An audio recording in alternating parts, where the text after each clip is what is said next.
I pulled a man from a burning SUV last winter, bloodied, unconscious, and moments from death, and only realized afterward that I just saved the man who destroyed my life. His name was Caleb Hartwell, CEO of Hartwell Capital, billionaire investor.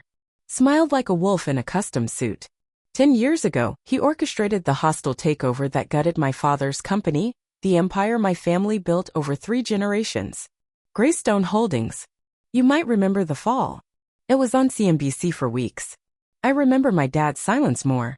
He never recovered. Neither did I. But that night I didn't recognize Caleb right away. The rain was blinding. His car had crashed into a barrier behind the liquor store where I slept most nights. The whole front end was crushed. I should have walked away. I had every reason to. But I didn't. I smashed the window with a brick, cut my hand wide open, and dragged his unconscious body through broken glass and gasoline fumes. He was heavy, but I was mad. Not at him. At life. And sometimes that's more than enough. He came to when the ambulance arrived, coughing and blinking like he'd been born again. I ducked into the shadows before anyone could ask my name. The next morning he found me. I was sitting by a steam vent outside the old dry cleaners, wrapping duct tape around my cut hand. The coat I wore had 3 burn holes and a missing sleeve. I smelled like ash and wet newspaper. You saved my life, he said. I didn't look up. Wouldn't get used to it. I remember your eyes, he said.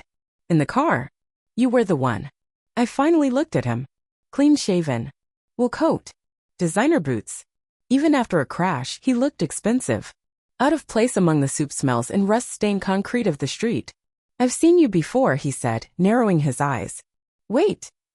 Rachel Greystone, I said. You probably remember me in heels. His mouth dropped open slightly. Greystone? Of Greystone Holdings. Used to be. I didn't know. Of course you didn't. I stood, brushing gravel from my jeans. It's hard to notice the people you step over when you're climbing to the top. He looked stunned. Honestly? It felt good. You have every right to hate me, he said, voice low. Oh, I did, I said. For a long time. But hating you didn't buy dinner. Saving your life didn't either, but it felt more productive. He looked at me like I was a riddle he didn't have the answer to. Then he said something I didn't expect. Come work for me.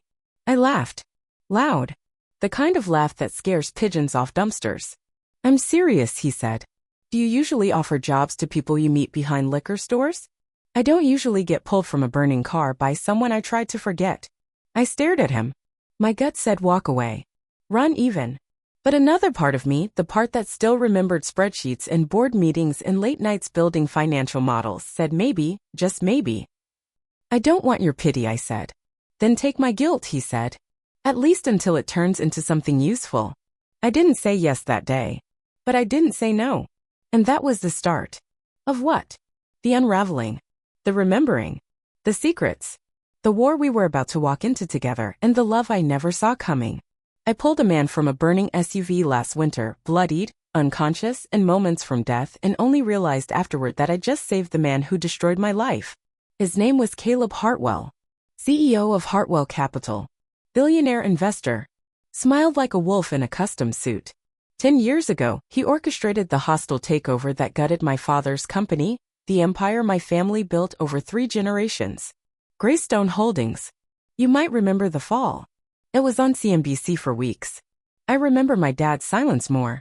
He never recovered. Neither did I. But that night I didn't recognize Caleb right away. The rain was blinding. His car had crashed into a barrier behind the liquor store where I slept most nights. The whole front end was crushed. I should have walked away. I had every reason to. But I didn't. I smashed the window with a brick, cut my hand wide open, and dragged his unconscious body through broken glass and gasoline fumes. He was heavy, but I was mad. Not at him. At life. And sometimes that's more than enough. He came to when the ambulance arrived, coughing and blinking like he'd been born again. I ducked into the shadows before anyone could ask my name. The next morning he found me. I was sitting by a steam vent outside the old dry cleaners, wrapping duct tape around my cut hand. The coat I wore had 3 burn holes and a missing sleeve. I smelled like ash and wet newspaper. You saved my life, he said. I didn't look up. Wouldn't get used to it. I remember your eyes, he said. In the car. You were the one. I finally looked at him. Clean shaven. Wool coat. Designer boots. Even after a crash, he looked expensive. Out of place among the soup smells and rust-stained concrete of the street. I've seen you before, he said, narrowing his eyes. Wait. Rachel Greystone, I said. You probably remember me in heels. His mouth dropped open slightly. Greystone? Of Greystone Holdings. Used to be. I didn't know.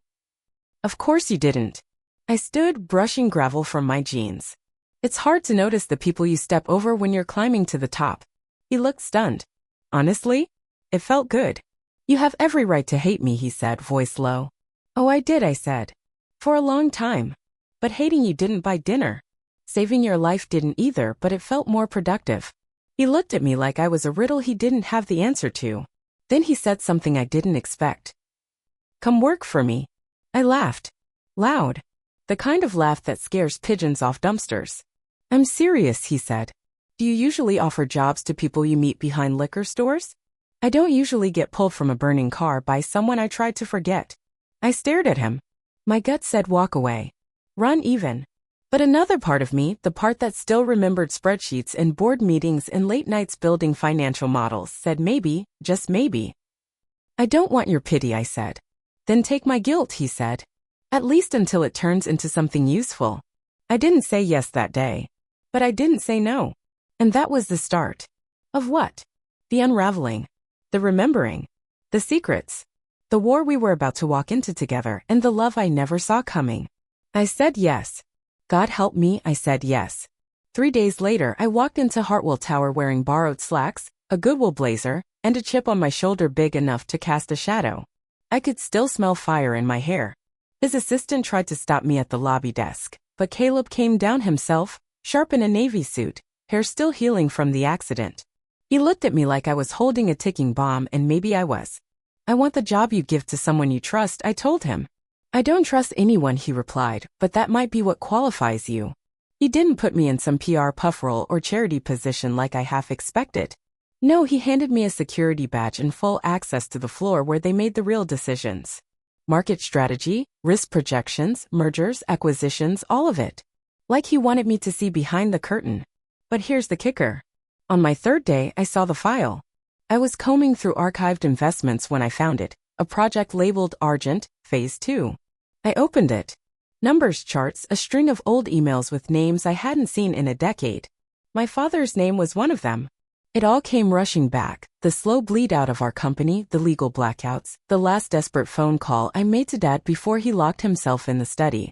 There were holes in the timeline, and now I was seeing who held the knife. And one name stood out, circled in red. Malcolm Carter. Not Caleb. Caleb was just the face. Carter was the hand behind the curtain. The man who'd whispered, manipulated, buried evidence, pulled strings, all while shaking my father's hand and pretending to be an ally. I sat in that office chair for a long time, the cheap cushion pressing into my spine, watching Caleb through the glass wall of his office as he stared at a screen, unaware that my past was bleeding into his present. When he finally noticed me, he came out, eyes cautious. Everything okay? I held up the file. You knew. He took a step forward, but I could see it in his face, no poker face. He hadn't read it. Not all of it. I knew Carter played rough, he said slowly. But this? Not like this. I wanted to believe him. God, I wanted to. That night, I couldn't sleep. I walked for miles. Ended up on the roof of my old high school, staring at a city that didn't know I existed anymore. And I made a decision. I was going to stay. Not for the paycheck. Not even for revenge. I was going to bring Carter down brick by brick. And if Caleb was truly as clueless as he claimed, maybe I'd burn his illusions along with it. But if he was lying, then I'd burn him too. You don't dismantle an empire in one move. You chip away at it, like termites chewing through a floorboard until it caves under its own weight. I knew I couldn't take Malcolm Carter down with rage and grief alone. I tried that once. It got me a ticket to the streets and a bottle of gin for breakfast. This time, I needed to be smarter. Colder. So I made a plan. Step 1, get close to Caleb. I needed access. Real access, not just files and hallway glances. I had to be the whisper in his ear, the shadow in every boardroom, the one who made decisions with him. If he trusted me, I could see what he was shielding and what he wasn't. Maybe he was just a clueless puppet. Or maybe he just worn the mask long enough to forget where his face began. So I played the part. I dressed sharp, asked smart questions in meetings, offered insights that made his VP of finance squint at me like I was a ghost from a better era. Caleb watched me with this strange mix of admiration and guilt, like a man who couldn't decide if I was a savior or a slow-motion reckoning. Step 2. Find Carter's leverage. Men like Carter don't destroy families for fun. They do it because someone's paying them, or someone's threatening to reveal their rot. I started digging. Late nights at the office. Files buried in project folders with vague names. Emails between Carter and a shell company in Belize. Land deeds in Chicago bought for development that never broke ground. Offshore transfers labeled as consulting fees. And tucked in one email chain, a name I hadn't seen in years. Jason Laird. My father's former legal counsel. Disbarred. Disappeared. Supposedly retired to Montana to raise goats, which I always found suspiciously specific. I tracked him to a tiny bar in Missoula. Called him from a burner phone. Told him who I was. There was silence on the line for a long time. Then a soft, shaky, "I've been waiting for this" call. Step 3. Expose the truth publicly. No quiet courtroom battle. No NDA settlements. I wanted the world to know. Carter needed to feel what it was like to have your name dragged across the headlines with words like fraud, bribery, embezzlement, and corporate sabotage stapled to it. But I had to be careful. Carter had reach. He had politicians, media contacts, maybe even judges in his pocket. One wrong move and I'd disappear all over again, and this time there wouldn't be a fire to pull anyone out of. So I started building my own team. Quietly. A journalist named Mia from my boarding school days, now an editor at a business magazine with a grudge of her own. Jason Laird, willing to testify, for immunity. An intern from Carter's firm who'd been quietly copying files to her personal Dropbox for 6 months. Bless 20-something idealism. And Caleb. Yes. Even him. Because whether he knew it or not, the man owed me more than a job. He owed me the truth. And maybe he was ready to pay it. One night, he invited me to dinner. Some rooftop place that reeked of wine lists and quiet power. Halfway through the meal, he leaned forward and said, "Rachel, I know you're digging. I'm not asking you to stop. I'm asking you to let me help." "Why?" I asked, wine glass in hand but untouched.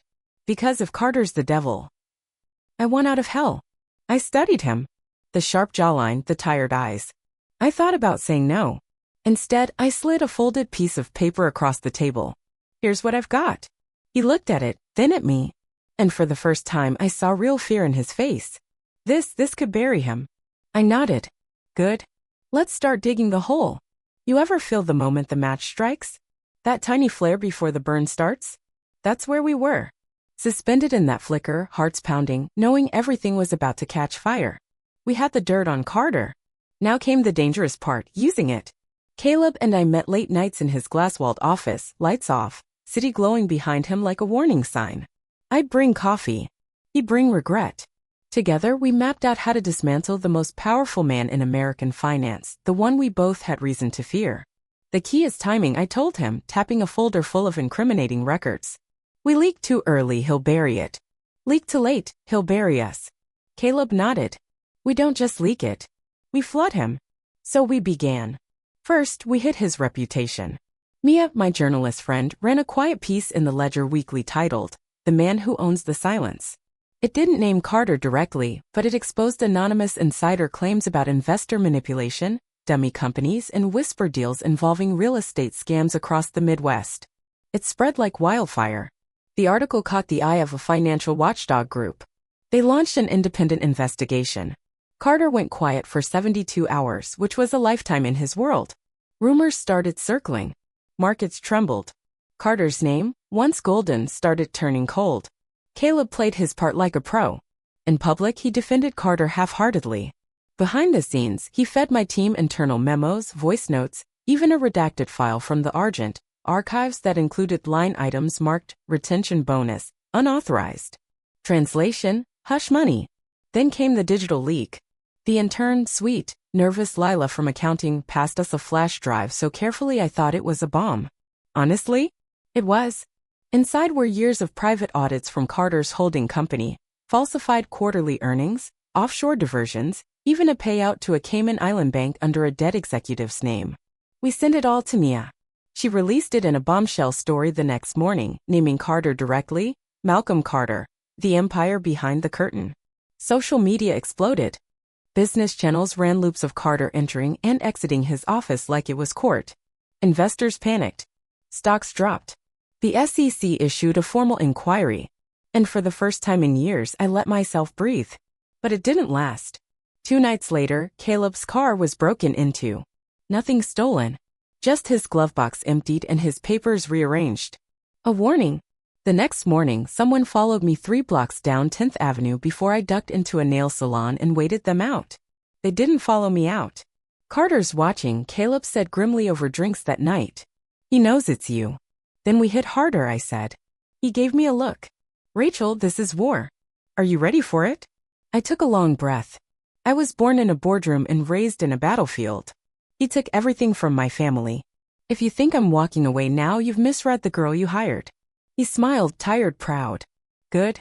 Then, the break we didn't expect. Jason Laird flipped. He gave us a recorded statement, fully detailed, implicating Carter in securities fraud, bribery, and obstruction. It was everything. The nail in the coffin. Give this to the SEC, Jason said, pressing the flash drive into my hand. And don't wait too long. Carter's got friends in high places. We've got flashlights, I told him. We're not afraid of shadows anymore.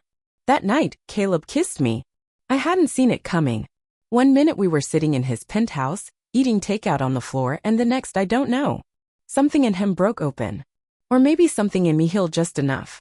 You scare the hell out of me, he whispered. Good, I whispered back. You scare Carter. The air felt thinner that morning, like the city knew something big was about to give. I stood at the window of Caleb's penthouse, watching the streets below as if I might see Carter's empire crumbling in real time. Of course, it doesn't work like that. When powerful men fall, they don't land with a thud. They explode and the shrapnel hits everyone standing too close. We were standing very close.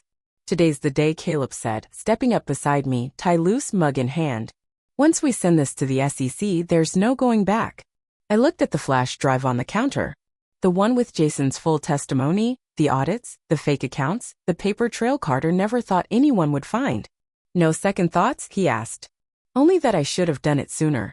He gave me a sad smile like he knew we were walking into fire. And we were. We hit send at 9:13 a.m.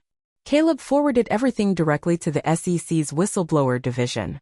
I sent a second package, encrypted and clean, to 3 major news outlets, including one Carter used to bankroll through backdoor donations. I wanted him to see his own weapon turned against him. Within 30 minutes, my phone lit up. Unknown number. You think you've won? Cute. I didn't reply.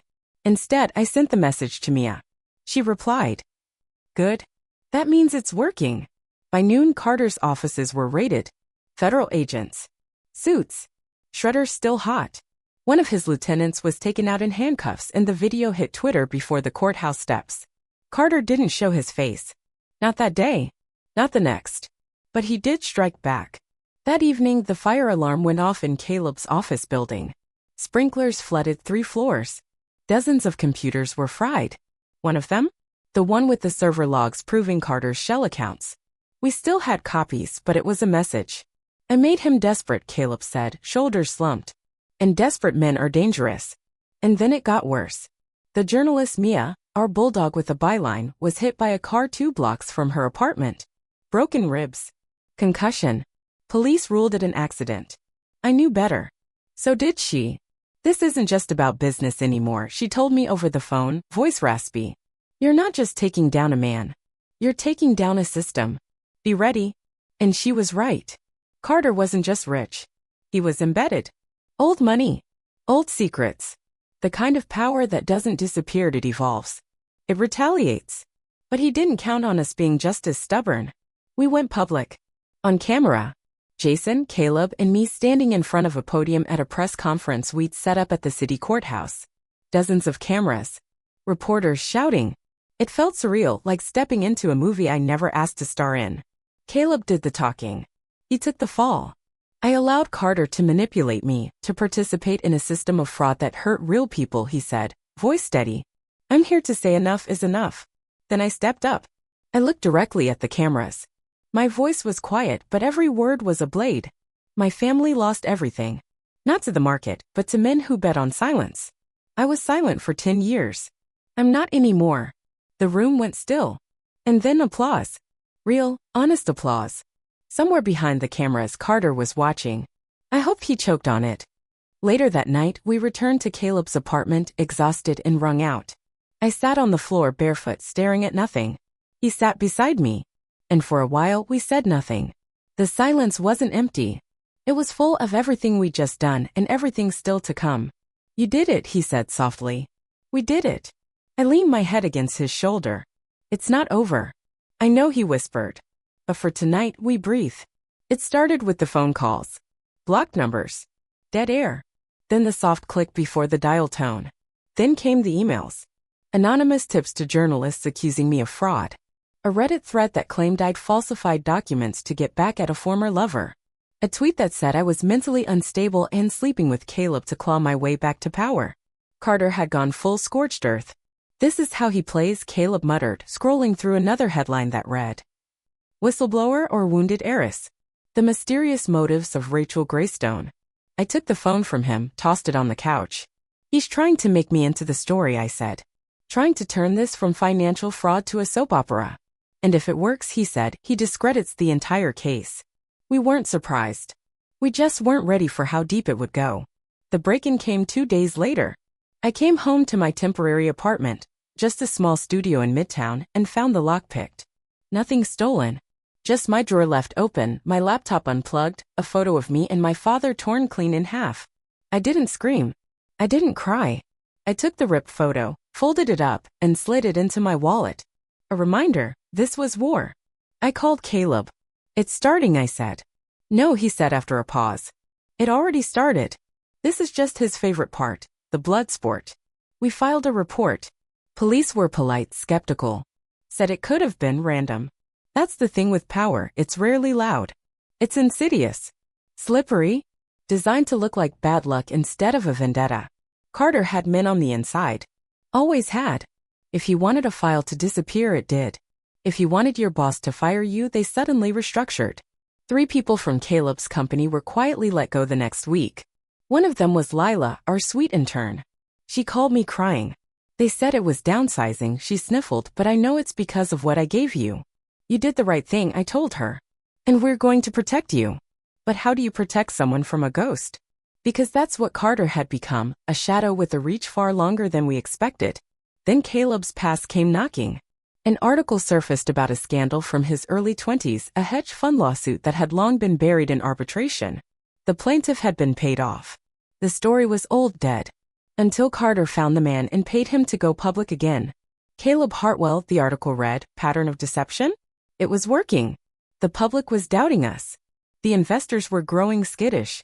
Even our allies, Mia, Jason, started getting calls, legal threats, gag orders. But the final blow didn't come from Carter. It came from someone I thought I'd lost forever. I got a call from a private number. I almost didn't answer. But something in me said to pick up. Rachel? The voice was hoarse. Familiar. Dad? I froze. Dad, where are you? I can't talk long, he said. He's coming after you. After everyone. You don't know what you're dealing with. What are you talking about? You've been gone for 10 years. I thought disappearing would protect you. But now you've woken the wrong beast. Carter isn't just corrupt. He's connected, old world, offshore, deep pocket connected. You think you're digging up dirt, but you're sitting on a graveyard. And just like that, the line went dead. I stared at the phone, heart racing. My father was alive. Hiding. And terrified. Carter hadn't just ruined us. He buried the truth under concrete and silence. Now we were getting close, too close. And Carter? Carter was ready to burn the rest of the world down with him. I didn't sleep after that call. I sat on the floor with my back against the bed, knees pulled to my chest, staring at nothing while the city churned outside. My father, the man I'd buried in memory, was alive. Hiding. Afraid. And Carter, he wasn't just some greedy titan. He was a hydra. You okay? Caleb asked the next morning, watching me pour coffee with a hand that wouldn't stop shaking. No, I said. But I'm ready. I tracked my father down using the number that called me. Burner phone, dead within hours. But I knew his patterns. I remembered how he used to disappear for silent retreats, really just escapes from the press.